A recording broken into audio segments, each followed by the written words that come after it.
Kalau sudah harga minyak di atas 200, ya ini adalah bencana bagi ekonomi global. Saudara, perang Amerika Serikat Israel melawan Iran sudah menyasar fasilitas minyak, baik kilang maupun Selat Hormuz yang kita tahu merupakan jalur minyak dunia. Kita akan membahasnya bersama dengan narasumber yang sudah hadir melalui sambungan daring, merupakan pengamat Timur Tengah, Mustafa Abdul Rahman. Selamat pagi, Assalamualaikum Pak Mustafa. Selamat pagi, Assalamualaikum, salam. Ya, Pak Mustafa, ini kalau kita lihat kan Pak Mustafa track recordnya pernah tinggal dan juga lama di Timur Tengah, khususnya di Mesir. Sebelum membahas soal bagaimana sasaran dari Iran yang kemudian saat ini menyasar beberapa lokasi kilang minyak di Bahrain, ada juga di Qatar. Tapi saya ingin tahu dulu sebenarnya kekuatan militer dari Iran sampai saat ini seperti apa, termasuk juga kekuatan Amerika Serikat sampai saat ini seperti apa. Donald Trump mengatakan perang yang saat ini terjadi merupakan perang yang singkat. Bahkan pasukan militer Amerika Serikat disebutkan merupakan perang yang merupakan perjalanan singkat di Timur Tengah. Apa yang bisa Anda baca dari sini? Ya, kalau berbicara tentang perimbangan kekuatan antara Iran di satu pihak, serta Amerika dan Israel di pihak lain, tentu sangat tidak imbang. Ya. Sangat-sangat tidak imbang. Dari segi teknologi, kemudian khususnya angkatan udara, ya, jauh langit dan bumi lah. Makanya apa yang dilakukan oleh Iran sekarang untuk menciptakan perimbangan kekuatan tersebut, Iran melaksanakan perang asimetris. Jadi tidak hanya hit to hit militer, tapi di semua aspek ekonomi, intelijen, siber dan seterusnya. Maka tadi yang disampaikan oleh bahwa Iran masih menyerang kilang minyak di Qatar, di Bahrain, dan seterusnya, itu bagian daripada perang asimetris yang diciptakan oleh Iran dalam rangka untuk menciptakan perimbangan ini. Kemudian juga tadi sudah disampaikan dalam berita bahwa sasaran yang disasar oleh kedua pihak ini sudah beralih. Yang semula adalah sasaran instalasi militer, sekarang sudah beralih kepada sasaran strategis sipil seperti depot minyak, kemudian pusat penyelundupan air laut, ya. Kemudian Israel dan Amerika sudah menyasar depot minyak terbesar di Teheran, sehingga Teheran kemudian terbakar semacam itu. Kemudian Israel dan Amerika juga menyasar pusat penyulingan air laut di Iran. Kemudian Iran juga membalas menyerang pusat penyulingan air laut di Bahrain, kemudian di Uni Emirat, ya gitulah. Ini kan sangat strategis karena di sana, di negara Arab Teluk dan Iran, namanya pengadaan air oleh mereka itu dari pusat penyulingan air laut. Jadi air laut yang sudah ditawarkan menjadi air tawar, ya. Beda dengan kita di sini, ya, air melimpah gitu, ya. Kemudian kalau di Mesir air melimpah karena ada sungai Nil. Kalau di sana tidak ada sungai. Jadi pengadaan airnya itu melalui proses penyulingan dari air laut menjadi air, dari air asin menjadi air tawar. Dan ini sekarang sudah menjadi sasaran utama, saling menyerang. Ini sudah ada peralihan yang sangat signifikan, ya, dari sasaran militer kemudian ke sasaran strategis sipil. Nanti apalagi, ya, mungkin bisa jadi nanti kantor-kantor pemerintah, kalau ini perang tidak berhenti, ya, semua akan menjadi sasaran. Di perang habis-habisan. Perang habis-habisan ini.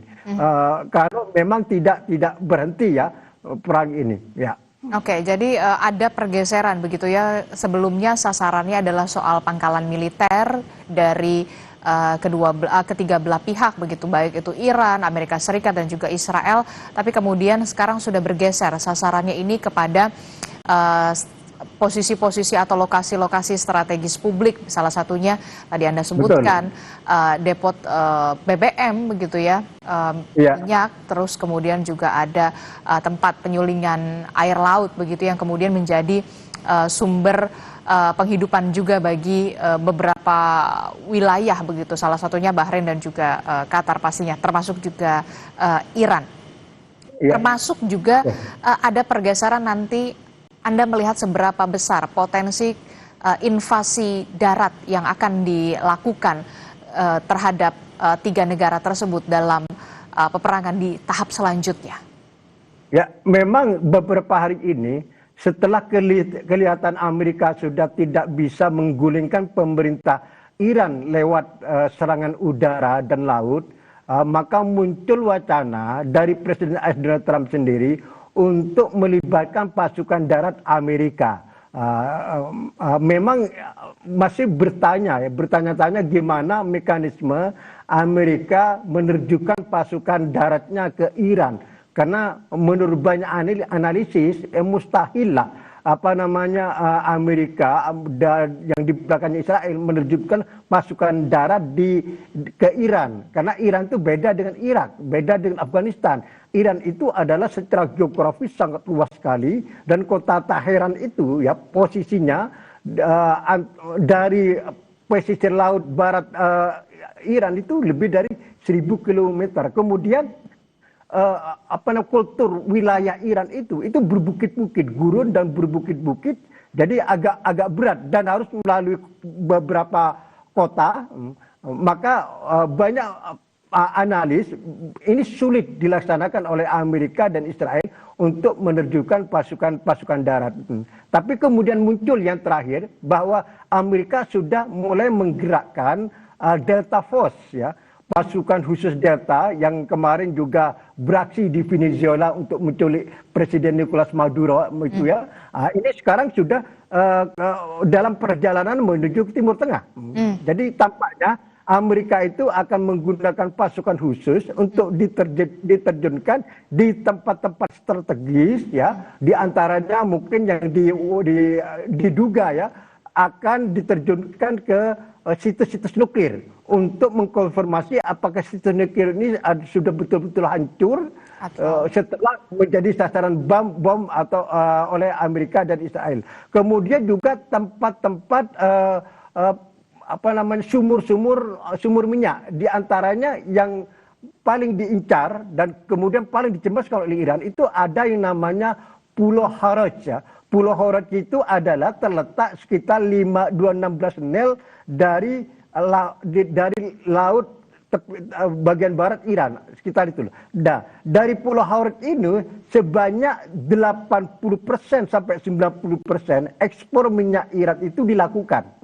Jadi ekspor minyak Iran itu sebagian besar itu dilakukan dari ke Pulau Haraj ini. Nah, ini diduga Delta Force akan diterjunkan di sana dan untuk menguasai pulau tersebut.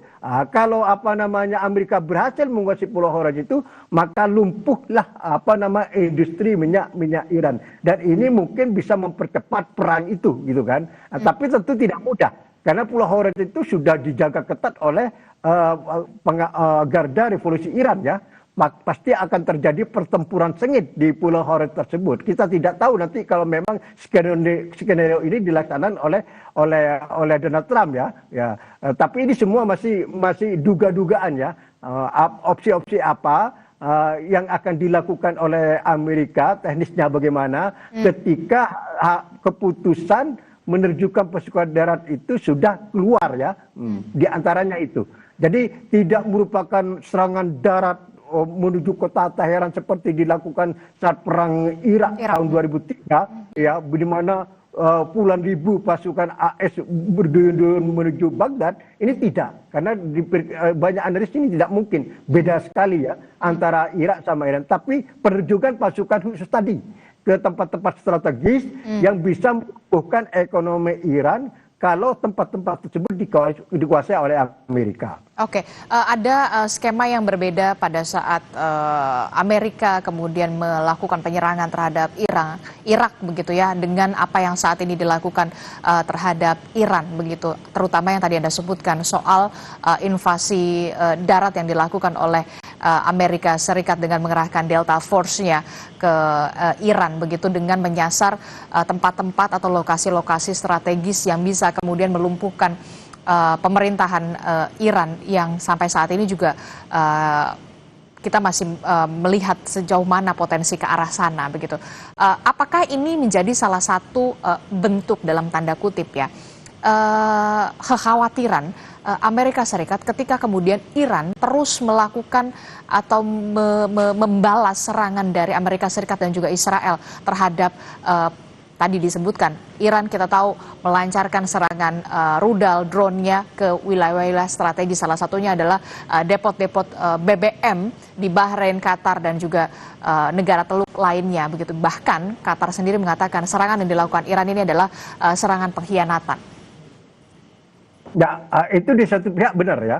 Dari pihak negara Arab Teluk yang menjadi sasaran serangan Iran itu bisa disebut adalah pihak pengkhianatan. Tapi mereka juga tidak bisa berbuat apa-apa.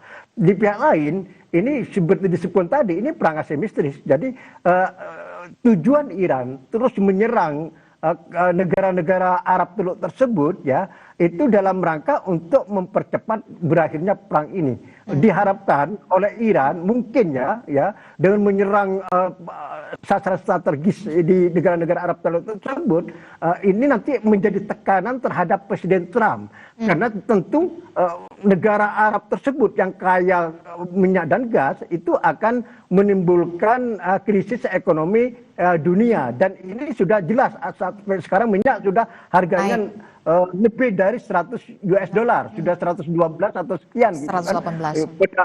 Padahal pada awal perang itu masih 60 atau 70 dolar sekian gitu. Sekarang sudah 100 ini. Jadi meroket dalam waktu cepat. Begitu pula gas ya. Harga gas sekarang sudah tidak bisa dikendalikan lagi. Dan ini oleh Iran mungkin diharapkan masyarakat internasional menjadi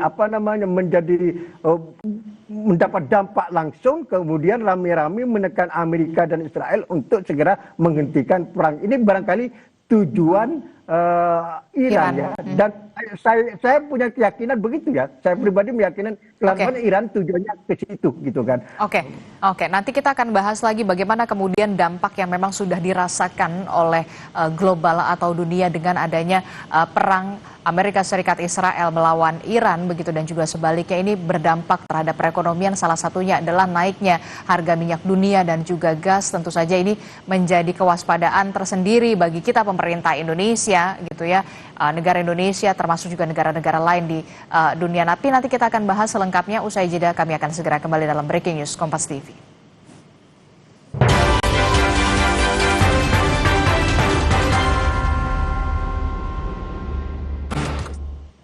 Saudara, yang Anda saksikan ini adalah rekaman kamera CCTV yang memperlihatkan momen ketika rudal Iran menghantam jalur jalan di kota Or Yehuda, Israel. Dalam rekaman kamera pengawas yang dirilis pemerintah kota Or Yehuda memperlihatkan seorang pria yang sedang berjalan sebelum tiba-tiba sebuah rudal menghantam jalan tak jauh dari lokasi pria tersebut. Jumlah korban tewas akibat serangan drone dan rudal Iran di Israel terus meningkat dalam beberapa hari terakhir.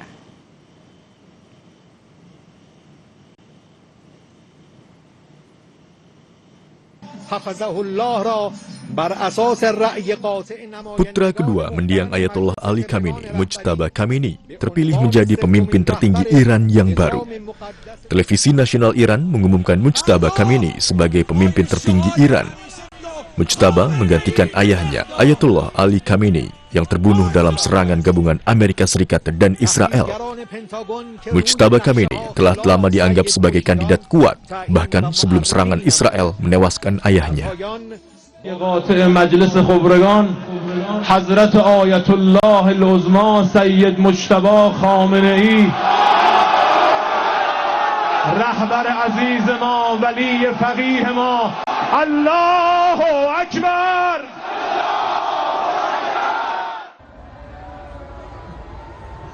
Terpilihnya Mujtaba mendapatkan sambutan luar biasa dari bangsa Iran dan seluruh institusi negara untuk memperkuat persatuan. Mereka berharap pemimpin baru mereka membalas dendam terhadap Israel dan Amerika Serikat.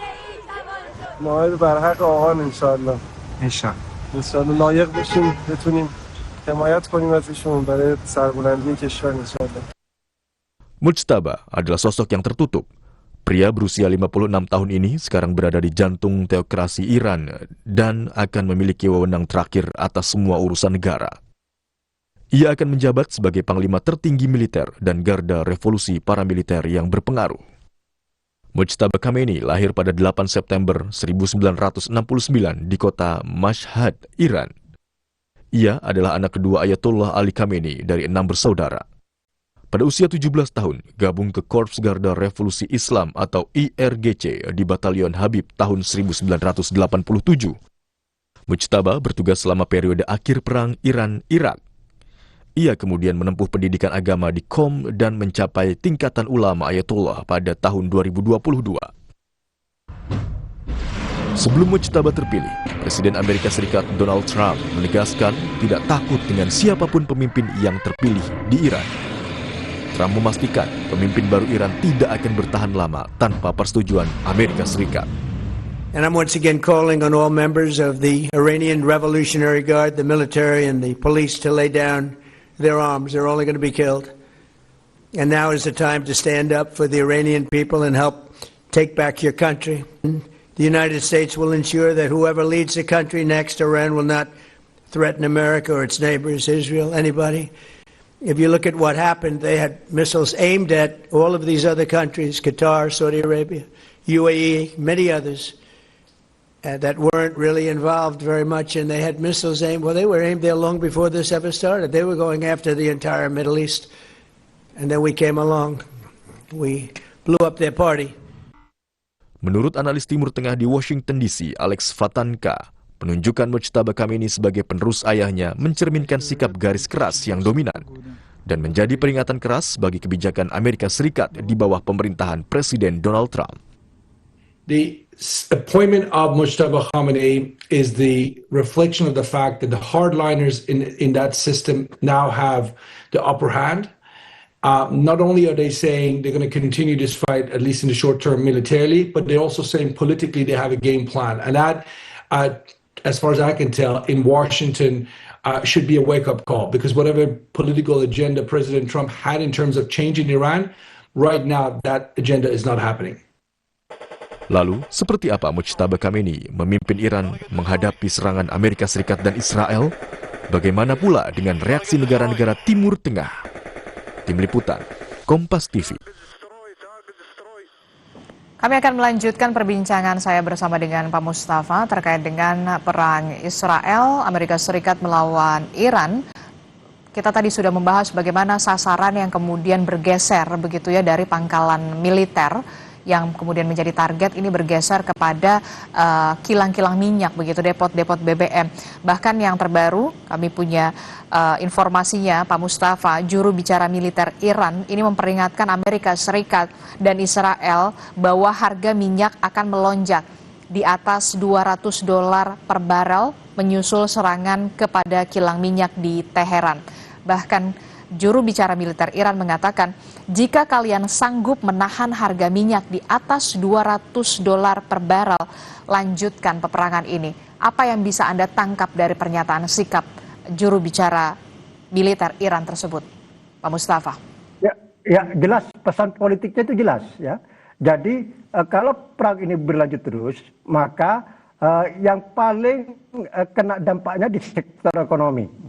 Karena Israel terus, Iran terus akan melancarkan serangan-serangan instalasi strategis di negara-negara kawasan Arab Teluk seperti Arab Saudi, Kuwait, Bahrain, Qatar, Uni Emirat Arab dan Kesultanan Oman. Ini akan terus berlanjut.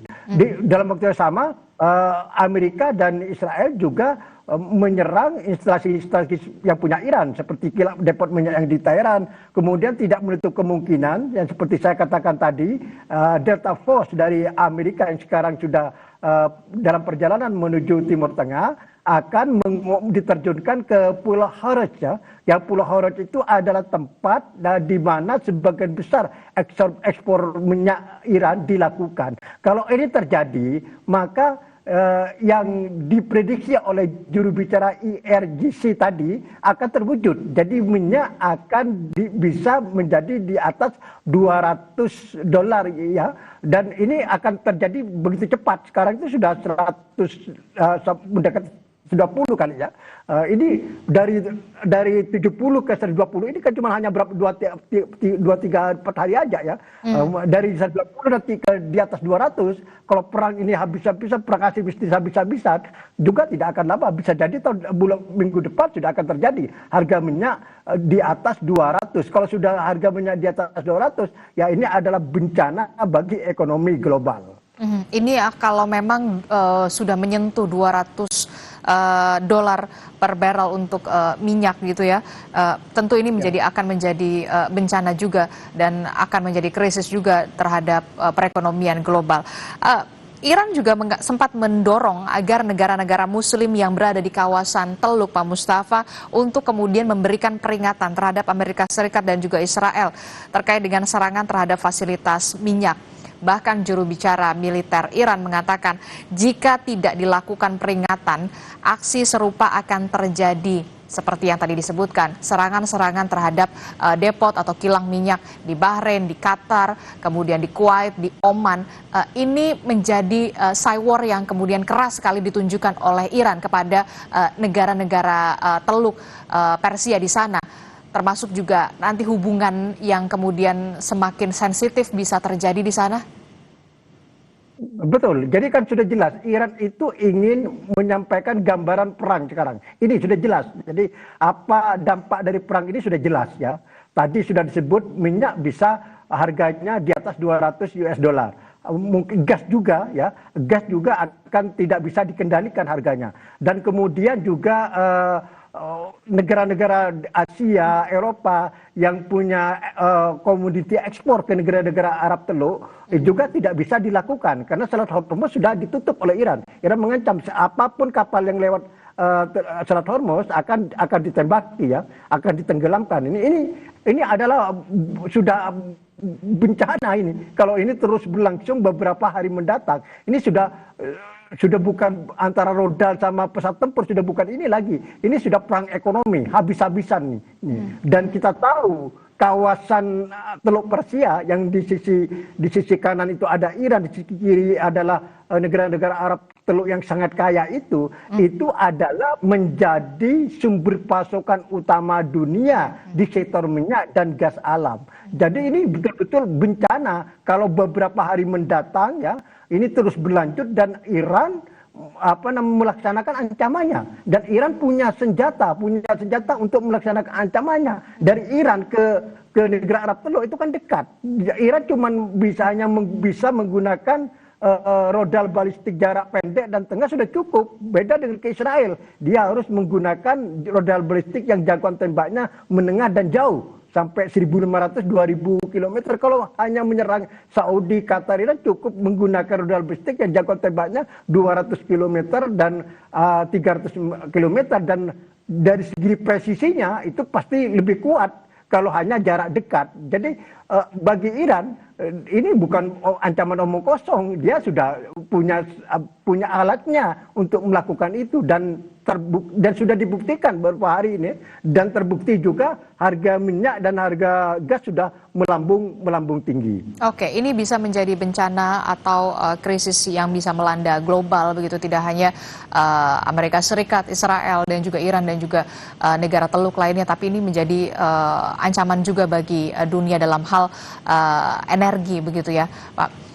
Kapan kemudian waktu yang tepat untuk kemudian membicarakan soal diplomasi begitu, mewujudkan adanya perundingan ketiga negara-negara, taruhlah contoh Inggris, Perancis, atau kemudian negara lain yang kemudian bisa Rusia, bahkan mungkin Cina gitu ya, bisa menginisiasi adanya diplomasi antara ketiga negara ini. Jangan sampai kemudian ini berkepanjangan. Kapan menurut Anda waktu yang tepat? Kalau sekarang kan, kalau menurut saya masih ketiga negara ini masih on fire ya semuanya ya, masih punya kekuatan penuh begitu. Ya, ini kan sudah jelas ya, arah perang ini sudah semakin sulit terkendali, dan sudah mengarah ke perang ekonomi ya. Kemarin hari Senin Presiden Rusia Vladimir Putin sudah menelpon Presiden AS Donald Trump dan berbicara lewat telepon selama 1 jam. Pada saat itu Putin sudah mengajukan semacam proposal damai, konsep damai untuk segera menuju gencatan senjata. Sekarang tinggal menunggu reaksi Presiden Trump gimana menanggapi atas proposal damai Presiden Putin untuk segera mengakhiri perang. Ini sudah dimulai.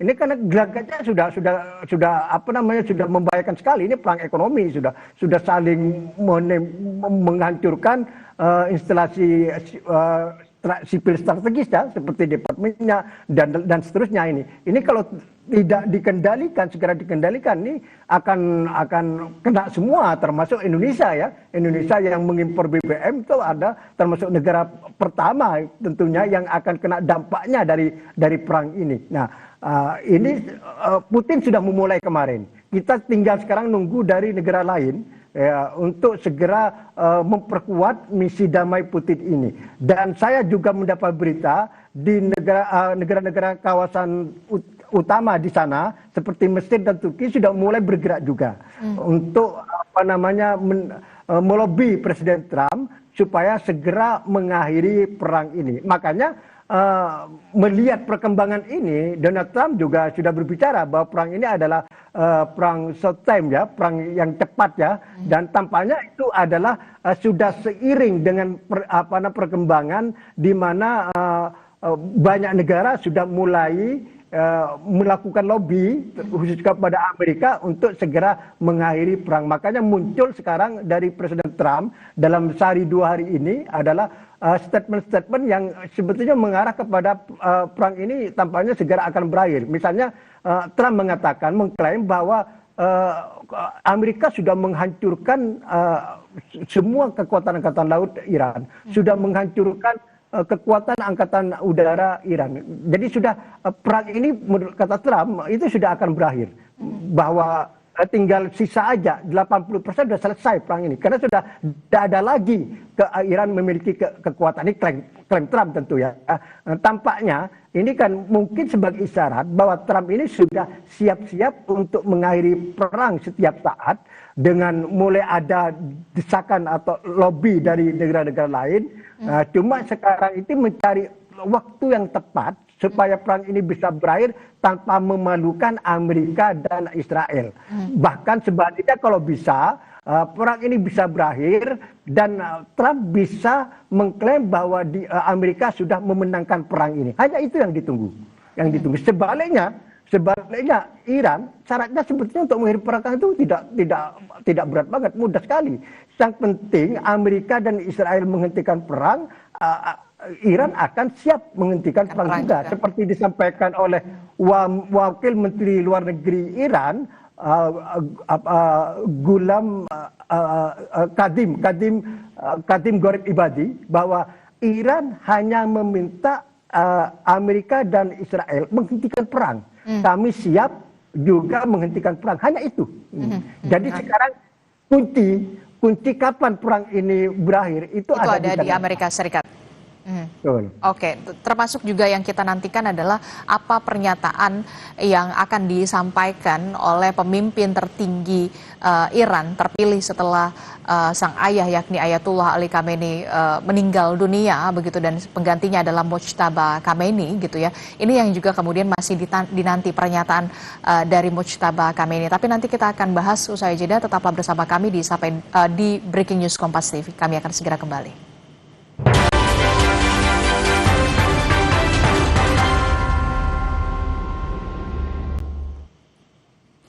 Anda kembali menyaksikan Breaking News Kompas TV, Saudara. Saya Lintang Pudiastuti, masih terkait dengan perang Amerika Serikat Israel versus Iran, sasar fasilitas minyak. Kami masih akan melanjutkan dialog dengan pengamat Timur Tengah dengan Pak Mustafa. Selamat siang Pak Mustafa, dengan Lintang Pak di sini Pak. Selamat siang Mbak Lintang. Baik Pak Mustafa, kita lanjutkan kembali dialog di Breaking News Kompas TV. Tadi saya sempat menyimak sedikit, membaca pernyataan dari Pak Mustafa terkait sasaran strategi perang sudah bergeser yang tadinya menyasar pangkalan militer tapi sekarang sudah ke fasilitas sipil. Salah satunya adalah kilang minyak dan penyulingan air. Ini akan seberapa parah ke depannya, Pak Mustafa, dan ini pasti akan berdampak juga kepada masyarakat sipil begitu dan global. Anda melihatnya ini akan berapa lama strategi ini akan dipakai? Ya, tentu ini tergantung seberapa lama perang ini berlangsung. Kalau Presiden Trump berinisiatif untuk segera mengakhiri perang, maka perang asimetris ini tidak akan berlangsung lama. Artinya dampak ekonomi dari perang ini akan bisa tertahan ya. Jadi semua tergantung pada keputusan Presiden Trump mau memperpanjang perang atau mempersingkat perang ini. Ini keputusannya di sini. Jadi kita lihat dalam 2-3 hari ke depan ya. Tampaknya nanti untuk mempercepat perang ini saya kira bagian dari taktik Iran ya. Sekarang mulai menyasar sasaran strategi sipil seperti kilang minyak, kemudian tadi pusat penyulingan air, dan ini sangat banyak sekali di kawasan Arab Teluk, di Saudi, di Qatar, di Uni Emirat, ini sangat banyak sekali sasarannya. Tinggal dihabisin saja oleh Iran dan akan menjadi krisis global ya tentu ini kan. Nah ini makanya sampai kapan ini sangat tergantung pada keputusan Trump mau memperpanjang atau mempercepat perang ini. Dan kalau perang ini berlanjut-lanjut seperti tadi ditayangkan berita oleh Kompas TV di Prancis sudah mulai ada krisis BBM ya, sudah mulai rakyat sudah berteriak, dan saya kira nanti akan negara-negara Eropa yang lain seperti itu ya. Saya tidak membayangkan juga tentang gas alam. Kan Eropa dulu itu kan mengembargo, artinya menyetop impor dari Rusia. Karena mengimpor gas alam dari Rusia sebagai protes atas serangan Rusia ke Ukraina. Nah, sebagai pengganti dari Rusia, negara Eropa itu mengimpor gas alam dari Qatar dan selama ini aman ya. Tapi sekarang Qatar pun juga menghentikan memproduksi gas alam setelah juga menjadi sasaran serangan Iran. Jadi sekarang Eropa dari mana? Jadi dari Eropa dari Qatar sudah stop, dari Rusia sudah stop sejak lama, dan Eropa sebanyak kebutuhan 35% gas alam itu mengimpor dari Qatar, dan sekarang juga stop. Makanya selain minyak, saya tidak bisa membayangkan krisis gas alam di Eropa kalau perang ini terus berlanjut gitu. Baik, Pak Mustafa tadi menyebut ini bukan hanya minyak saja, tapi sudah menyasar kepada gas alam dan juga akan memicu krisis global yang akan melebar begitu. Tapi kalau Pak Mustafa membaca apa yang bisa mempengaruhi Amerika Serikat, dalam hal ini adalah Donald Trump, untuk menghentikan atau menjeda perang, apalagi ini kalau misalnya dibiarkan, invasinya akan semakin besar begitu. Salah satu faktor utama yang bisa mendorong Presiden Trump mempercepat mengakhiri perang ini adalah krisis global.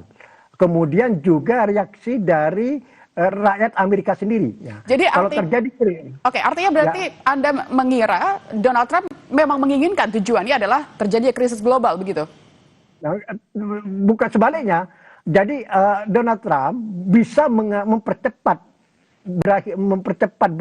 perang ini, mempercepat mengakhiri perang kalau terjadi krisis global.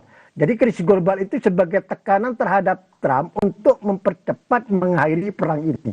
Gitu. Karena kalau ini terjadi, Trump itu akan dapat tekanan dari pemimpin dunia, ya, dari pemimpin Eropa sendiri, kemudian dari Jepang, dari Korea Selatan, yang sangat tergantung pada impor minyak dan gas alam dari Timur Tengah. Kan sebagian besar, misalnya saya katakan tadi, ekspor gas alam Qatar itu ke Asia, khususnya Jepang dan Korea Selatan dan Cina ya. 65%-nya, 50%-nya ke Eropa. Nah, kalau ini terjadi krisis gas alam di tingkat global, maka tentu Presiden Trump akan mendapat tekanan dari Jepang, dari Korea Selatan, kemudian Eropa untuk mengevaluasi perang ini. Dalam arti supaya perang ini segera diakhiri. Kalau tidak, krisis global ini berlarut-larut dan akhirnya juga akan berdampak pada Amerika sendiri. Berarti artinya butuh tekanan dari negara-negara lain juga untuk menghindari dari krisis global ini, sehingga mungkin saja akan mempengaruhi pikiran dari Donald Trump untuk segera menyelesaikan perang ini. Tapi Pak Mustafa, yang ingin saya tanyakan juga, sebenarnya apa sih Pak tujuannya untuk menyerang, bergeser begitu dari pangkalan militer ke fasilitas minyak dan gas alam? Apakah memang untuk melumpuhkan ekonomi dan memutus logistik perang lawan? Apakah memang ini tujuan utamanya? Betul, ini kan perang asimetris. Jadi perang di semua front, tidak hanya perang militer. Iran paham ya, kalau hanya perang militer dia akan kalah kan, tidak, perimbangan kekuatan kan jauh banget ya untuk melawan Amerika sama Israel. Ini kekuatan Amerika, kekuatan global ya, terus kemudian Israel juga kekuatan superpower di bidang militer di Timur Tengah. Ini menghadapi dua kekuatan raksasa. Tentu taktik Iran ya tidak hanya kita hit to hit secara militer. Ini sebenarnya perang semesta, perang di semua front, khususnya masalah ekonomi. Dan ini sekarang yang memang dilakukan oleh Iran dalam beberapa hari terakhir ini. Bahkan Iran sudah semakin mengintensifkan serangan terhadap sasaran strategi sipil itu. Itu tentu ya untuk menutupi kelemahan Iran di sektor militer. Ditutupi dengan perang di sektor non militer seperti ekonomi, kemudian cyber, kemudian intelijen dan seterusnya ya. Dan tidak menutup kemungkinan ya, kalau ini terus berlanjut dan Amerika masih agak bandel terus tidak menghentikan perang, Iran akan menggerakkan ya intelijen dan para loyalis-loyalisnya untuk menyerang kantor-kantor kedutaan Amerika di seluruh dunia. Kedutaan di Amerika yang ada di Asia, yang di Eropa, di Afrika akan menjadi sasaran serangan. Jadi perang semakin meluas dan ini pasti akan terjadi kalau ini berlarut-larut. Gitu. Oke, berarti Anda membaca mungkin saja ini bisa terjadi menyasar ke kantor-kantor pemerintahan juga, Pak? Betul. Dan itu kan sudah mulai. Jadi ini sudah dimulai dari Israel dan Amerika dulu terhadap sasaran Iran. Jadi sekarang Israel sama Iran itu sudah mulai menyasar kantor-kantor pemerintahan Iran yang ada di Teheran ya.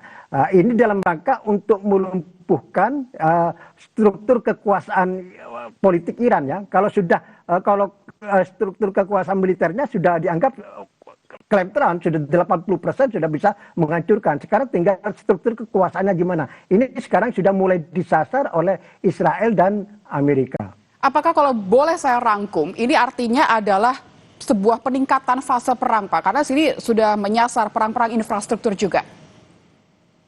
Betul. Jadi ini kan eskalasi. Jadi eskalasinya sudah kemana-mana sekarang. Tidak hanya di sasaran militer ya.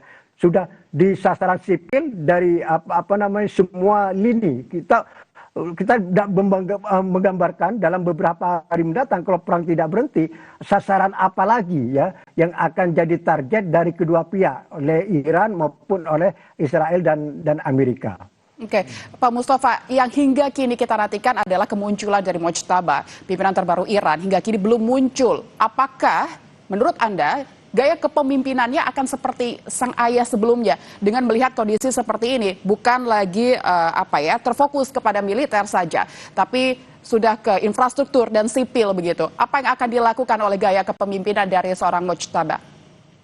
Nah, dalam situasi perang seperti ini, siapapun pemimpin Iran akan melanjutkan perang, akan melanjutkan perlawanan terhadap Amerika dan Israel ya. Seperti ditayangkan tadi ya oleh Kompas TV ya, begitu rakyat Iran itu sangat semangat berkerumun di lapangan terbuka menuntut pembalasan atas tewasnya pemimpin spiritual Ali Khamenei.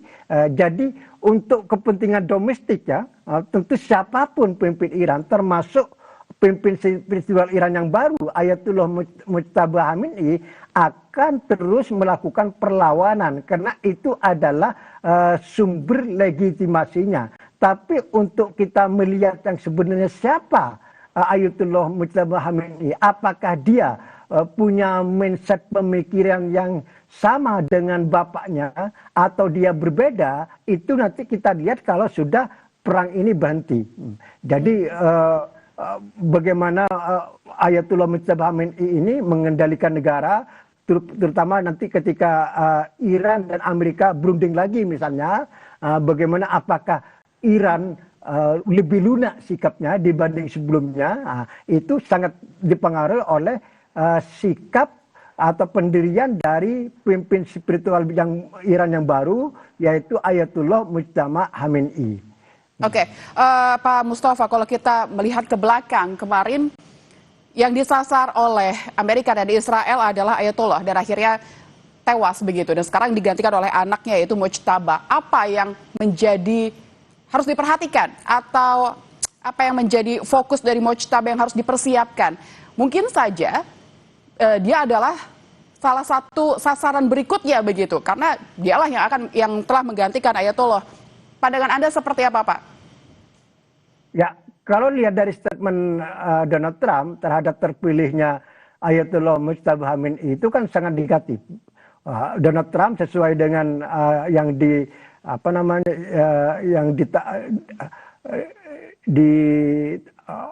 diberitakan oleh jaringan berita Fox News, ya, Donald Trump menyatakan bahwa dia tidak bahagia melihat terpilihnya Ayatollah Mujtaba Khamenei sebagai pimpin spiritual baru. Dan Donald Trump juga kepada pimpinnya seperti dilansir oleh Wall Street Journal mengatakan bahwa tidak ragu-ragu membunuh Ayatollah Mujtaba Khamenei ini kalau tidak menuruti tuntutan Amerika. Cuma kita kalau berbicara apakah Ayatollah Mujtaba Khamenei ini seperti bapaknya atau tidak, kalau dalam saat perang ini tidak mungkin lah Ayatollah Mujtaba Khamenei tetap meneruskan perlawanan, tidak peduli apakah dia jadi sasaran atau tidak, karena itu adalah sumber legitimasinya. Karena saat ini rakyat Iran itu sedang bersatu-satunya, sedang bersatu ya, bersatu kuat dari semua spektrum, kemudian elit politiknya juga demikian, semua bersatu padu untuk menghadapi serangan Amerika dan Israel. Karena dianggap serangan Amerika dan Israel itu adalah sebagai perang ekstensi, perang final ini. Kalau Iran kalah total maka habis rezim ini, habis Iran ini. Sebaliknya kalau bisa bertahan dengan posisi seperti sekarang, itu adalah sudah sebuah kemenangan. Makanya kalau Trump tidak menghentikan perang, Iran akan melakukan perlawanan sampai titik darah penghabiskan. Karena ini dianggap perang ekstensi, perang hidup dan mati bagi rakyat dan elit politik Iran. Oke, Iran akan berperang hingga titik darah penghabisan. Apakah dengan kemunculan Mujtaba ini bisa diartikan menjadi ancaman baru buat Amerika Serikat atau sama saja seperti sebelumnya? Apakah Mujtaba ini akan mengadopsi apa yang telah dilakukan ayahnya sebelumnya? Nah, seperti yang saya katakan tadi, dalam situasi perang seperti ini, Ayatollah Mujtaba Khamenei pasti memilih opsi melanjutkan peperangan selama Amerika dan Israel tidak menghentikan agresinya, serangannya terhadap Iran. Apakah mungkin kekuatannya lebih kuat mungkin, Pak Mustafa? Ya bisa jadi. Jadi akan ada eskalasi yang lebih kuat lagi ya. Kalau Amerika tidak menghentikan serangan tersebut, ya seperti tadi kita sebutkan bahwa Iran akan semakin menyasar instalasi sipil strategis di negara-negara tetangganya. Kalau perang ini tidak segera dihentikan, ini kan bahaya. Ini akan menimbulkan bencana ekonomi global, dan ini sudah dirasakan sekarang kan tadi yang sudah ditayangkan Kompas TV di Prancis, dan saya kira di negara Eropa yang lain akan melakukan hal yang sama. Ini kalau tidak segera perang ini dihentikan. Oke, akan terjadi krisis global dan contohnya sudah terbaca kemarin ya. Hari ini juga minyak dunia sudah naik. Pak Mustafa, kita harus jeda sejenak, nanti akan kembali lagi di Breaking News Kompas TV. Ya.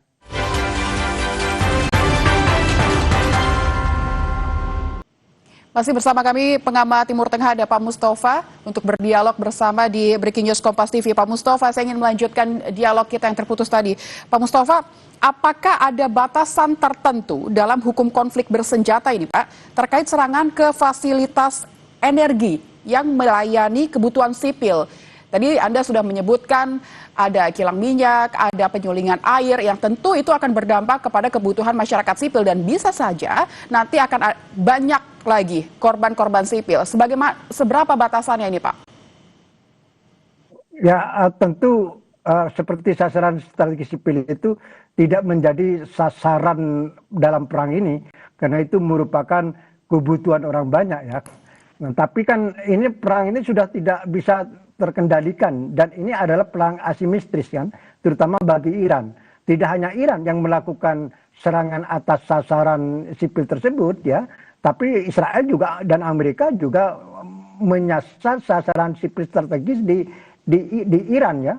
Bahkan kan pada hari pertama atau hari kedua ya, kalau tidak keliru itu kan diduga kuat Amerika melakukan serangan terhadap sebuah sekolah di Iran ya, di kawasan di kota Minab namanya, yang menewaskan 165 murid sekolah dan 26 guru gitu kan.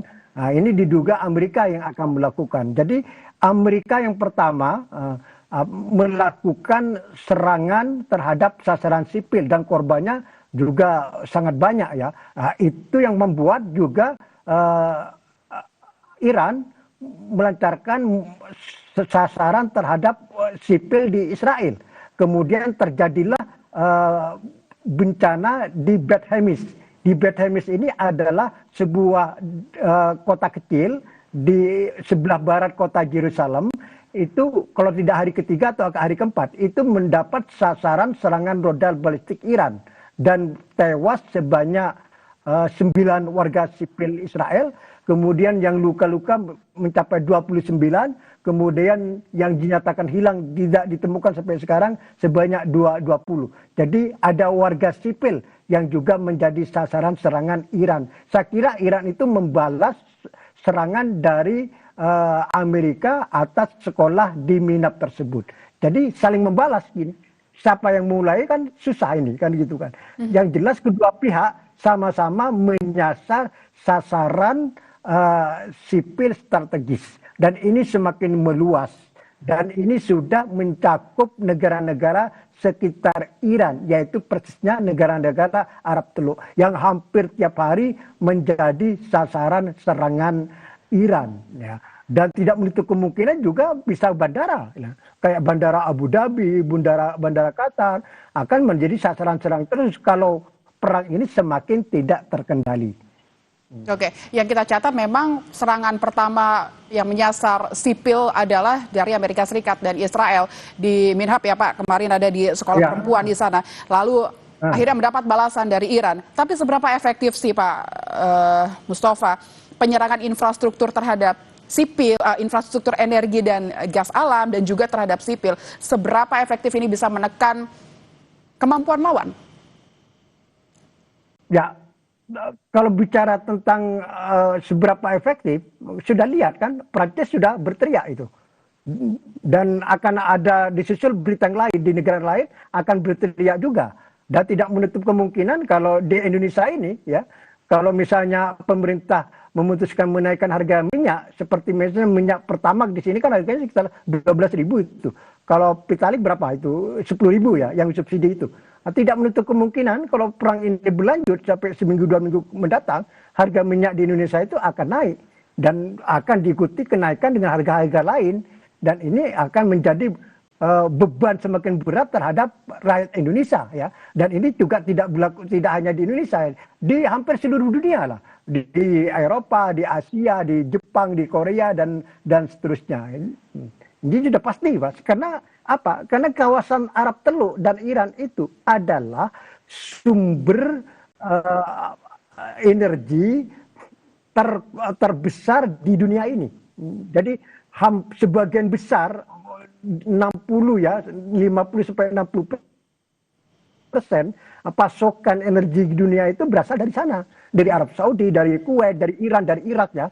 Dan sekarang mereka terlibat perang semua. Di Irak sekarang proksi Iran juga mulai bergerak untuk menyasar pangkalan-pangkalan militer Amerika yang ada di Irak. Jadi perang itu sudah tidak di Iran aja, bahkan sekarang di Lebanon juga. Proksi Iran yang namanya Hizbullah sudah mulai melancarkan serangan yang signifikan terhadap Israel. Sudah saling balas-membalas. Bahkan tidak menutup kemungkinan kalau perang front Lebanon itu bisa lebih besar, lebih serius dibanding di apa yang terjadi di Iran. Jadi perang ini sudah kemana-mana, Pak. Sudah boleh dikatakan sudah perang regional ini. Gitu. Oke, perang regional, serang fasilitas sipil dan energi ini seberapa besar Pak meningkatkan perang regional yang lebih luas di Timur Tengah? Kita tahu tadi PM Qatar juga sudah berstatement begitu. Bagaimana dengan negara-negara yang lain? Anda membacanya seperti apa?